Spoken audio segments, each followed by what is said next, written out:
Hi, everyone. I hope you're having an amazing day. I am Yari, licensed therapist and narcissistic abuse recovery coach. And today we're talking about a topic that I struggled with a long time.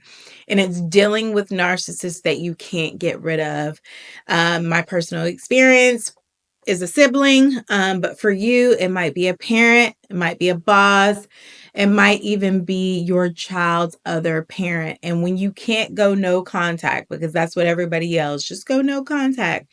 Um, when you can't go no contact, how do you handle the manipulation, the gaslighting, the constant blame shifting? In this video, I'll give you practical strategies to protect your peace and to stay grounded. So let's first start with recognizing the patterns. What are narcissists masters of? By now, you've heard this a million times before, but they are masters of gaslighting. They want you to doubt your own reality. They want you to question what you know to be true. They want you to actually turn to them and say, should I go left or should I go right? They want you to doubt your reality because it gives them control. That it gives them control over your logic, your emotions, your behavior. And as a therapist, I work with cognitive behavioral therapy, and we believe that our thoughts impact our feelings and our feelings impact our behavior. And if they can gain control over all of that, then you know that they are moving into manipulation, which is another thing that they're masters of.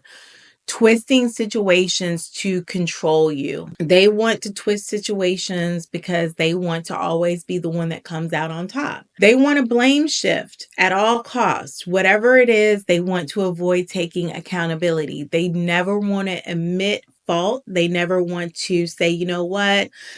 I could have handled things differently, or thank you for bringing that to my attention. Those are things that you're not going to hear from a narcissist.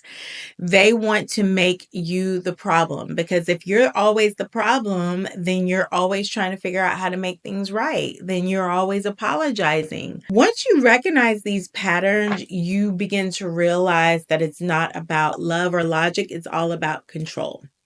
And I just believe that awareness is key, because before you can know which way to go, or before you can begin your healing journey, you need to be aware of what is happening to you and what is being done to you. That helps you to take control of your situation and regain the driver's seat. So, first, let's talk about emotional detachment. Emotional detachment is not ignoring your feelings. It means not letting the narcissist control them. So, for example, it is your turn to have your child for the holiday. You have a parenting plan. You know that it's your turn, but the narcissist in your life calling the police, or telling you that it's not your turn, or just completely causing a scene in front of your child.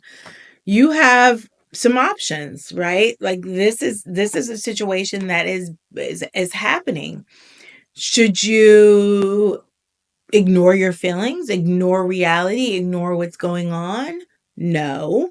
But it's also not letting the narcissist control your emotions. So you can do something called the gray rock method, which is staying as neutral or as boring as possible.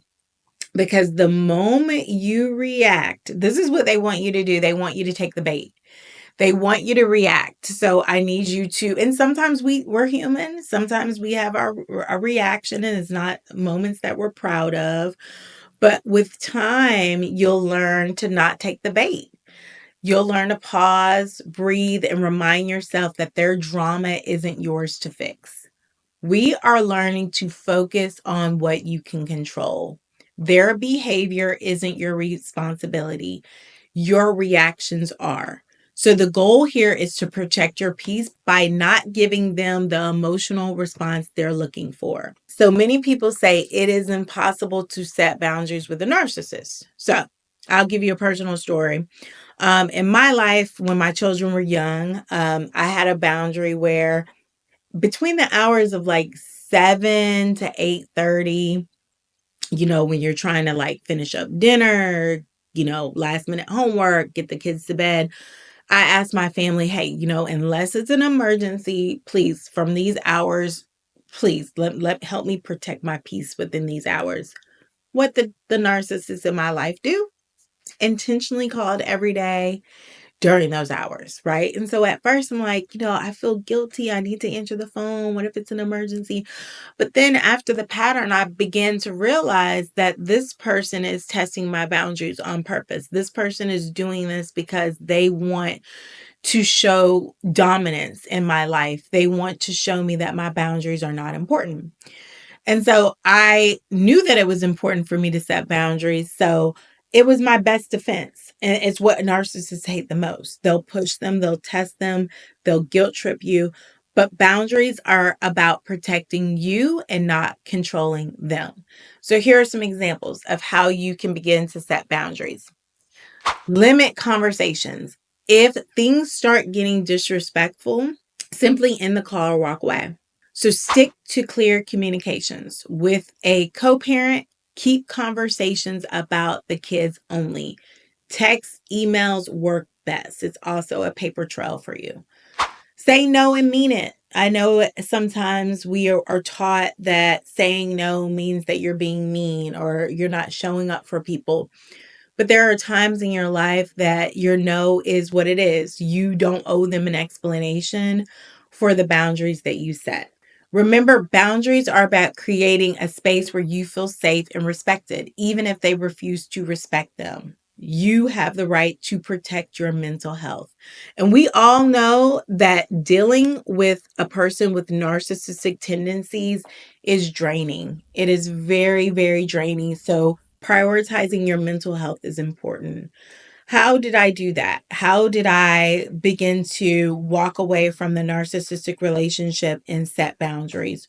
First, I had to be okay with people not being okay with my choices and my decisions, right? Because I know that many narcissists are surrounded by flying monkeys, people who endorse their behavior for years and years, probably have buried their behavior, just swept it under the rug. So there are going to be people around you who also are trying to keep you in this toxic relationship. So you have to build a support system with people who really understand your situation. If you've been following me for a while, you know that I have a Facebook group. Everyone is welcome to join. It's completely free. It's an opportunity for you to talk to people who understand what you're going through, who understand narcissism, who understand your situation, who aren't going to guilt trip you or shame you or tell you just leave or walk away, but people who really will support you.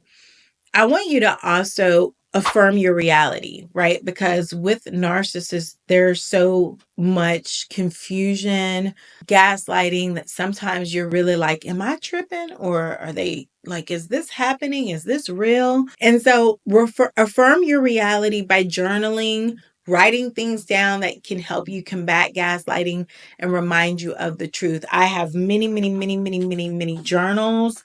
I go back, I read my journals, and they really affirm my reality and they support my truth. I don't necessarily need someone to validate my feelings or my situation because I know what is happening to me is real and true. This one is kind of a no-brainer, and I feel like we've gotten so much better with this one, but it is practice self-care. Maintain time for activities that bring you joy and restore your energy, whatever that is. I'm so glad I'm here in Atlanta. I'm so glad that the weather is getting nice. I love walking my dog. I love going outside. I love seeing my boys play baseball. I love my new walking pad. So whatever it is for you, do what restores your joy, restores your peace, and restores your energy. Focus on your goals. Don't let their drama derail your life goals. For so long in these relationships, it had to focus and center around them. It kind of felt like you were always on call because you never knew what bomb they were going to drop or what emergency they were going to have or what situation you're going to have to help them out of. Their emergencies became your emergencies. So now is your time to reprioritize yourself, to keep your eyes on what matters most to you. And taking care of yourself isn't selfish, it's necessary. And I want you to understand that this is not a sprint, it's a marathon. Okay. Dealing with a narcissist is a long game. They won't change, but you can change how you respond to them. Don't let them define your reality. Protect your peace at all costs. You deserve better than the chaos they bring. And while it's not easy, every step you take to reclaim your power gets you closer to freedom and peace that you deserve.